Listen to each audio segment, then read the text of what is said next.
Су туралы сіз бұрын білмейтін 10 қызықты факт. Бірінші факт. Адамның миы 80% судан тұрады. Екінші факт. Су қанды сұйытады. Суды көп ішетін адамда қан қысымы болмайды, тромб жарылмайды. Үшінші факт. Адамның іші қатып қала беретін болса, ағзада судың жетіспеуінен су асқазан ішек жолдары ауруларына бірден-бір ем. Төртінші факт. Ұшақта су көп ішу керек. Бұл қан айналымын реттейді. Бесінші факт. Адам сусыз 30 күн өмір сүре алады. Ағзадан 20% су кеткен кезде адам өледі. Алтыншы факт. Помидордың 90%, қиярдың 95%, ал қарбыздың 96% судан тұрады. Жетінші факт. Судың есте сақтау қабілеті бар. Судың энергиясы болады. Егер судың жанында негатив айтылатын болса, ол су ішуге жарамсыз. Сегізінші факт. Әлемдегі ең таза ауыз су Финляндияда. Одан кейін Норвегия, Швейцарияда. Ал Қазақстан 52-ші орында. Тоғызыншы факт. Біздің пластикалық бөтелкеден ішетін суымыз өлі су. Оның құрамында ешқандай минералдар жоқ.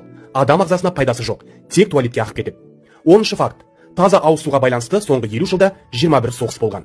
Су ішіңіз, таза су ішіңіз.